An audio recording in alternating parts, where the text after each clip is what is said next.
ছোঁয়াচে রোগ অর্থাৎ কমিউনিকেবল ডিজিজ। এই কমিউনিকেবল ডিজিজ কি এবং কোন রোগগুলো আসলে ছোঁয়াচে রোগ একজন থেকে অন্যজনে ছড়ায়, কিছু কমিউনিকেবল ডিজিজের নাম এবং এটি কিভাবে ছড়ায় বিস্তারিত আমরা আজকে এখন বলার চেষ্টা করব। Communicable disease is an infectious disease. এটা একটা জীবাণু দ্বারা আক্রান্ত একটা disease that can be spread from one person to another person, যেটা ছড়ায় একজন থেকে অন্যজনে আইদার ডাইরেক্টলি অর ইনডাইরেক্টলি, দুইভাবেই ছড়াতে পারে। ডাইরেক্টলি এবং ইনডাইরেক্টলি দুইভাবেই ছড়াতে পারে।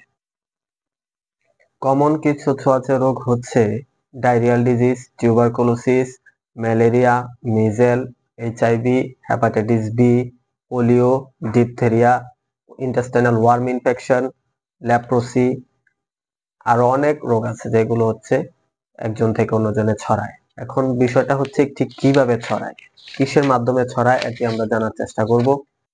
মোড অফ ট্রান্সমিশন অর্থাৎ এই কমিউনিকেবল ডিজিজ গুলো কিভাবে ছড়ায়, কিসের মাধ্যমে ছড়ায়, এটা আমরা বলি।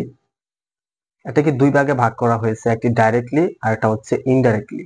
ডাইরেক্টলি বলতে আমরা আবার 6টা ভাগে ভাগ করা হয়েছে, যেমন ডাইরেক্ট কন্টাক্ট অর্থাৎ আক্রান্ত ব্যক্তি যিনি আছেন ওনার সাথে সরাসরি সম্পৃক্ত হওয়া, যেমন কিসিং, সেক্স, বাইট, এগুলোর মাধ্যমে হচ্ছে আক্রান্ত ব্যক্তি থেকে সুস্থ মানুষের শরীরে ছড়ায়।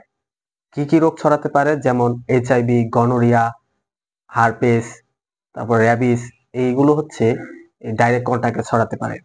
তারপর ড্রপলেট ইনফেকশন। ড্রপলেট ইনফেকশন বলতে কফিং, স্নিজিং মানে হাঁচি কাশি, লালা, এগুলো থেকে আর কি।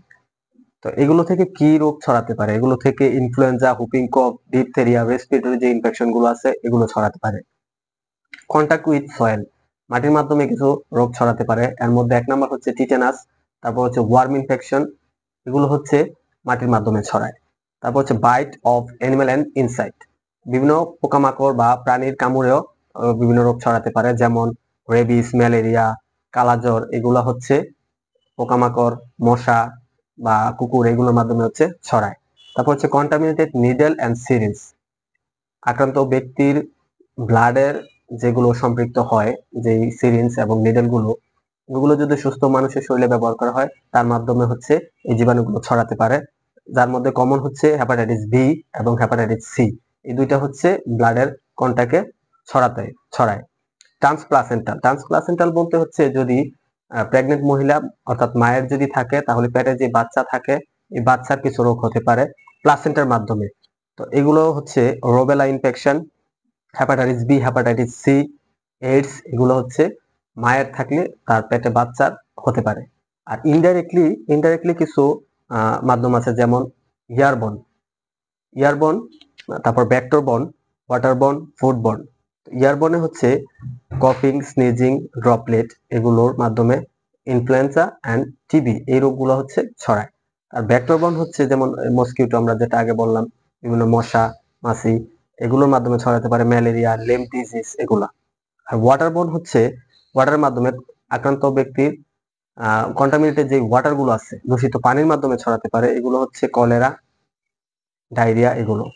আর ফুডবর্ন কিছু খাবারের মাধ্যমে কিছু রোগ ছড়ায়, যেমন হচ্ছে food poisoning, hepatitis A, tapeworm, এগুলো হচ্ছে খাবারের মাধ্যমে ছড়ায়। তো ফেকো ওরাল আর একটা আছে পোর হ্যান্ড ওয়াশিং, যার মাধ্যমে হচ্ছে আমাদের মুখের মধ্যে পোলিও সালমোনেলা যে ব্যাকটেরিয়াটা আছে, এগুলো হচ্ছে আমাদের মুখের মাধ্যমে প্রবেশ করে বডিতে এবং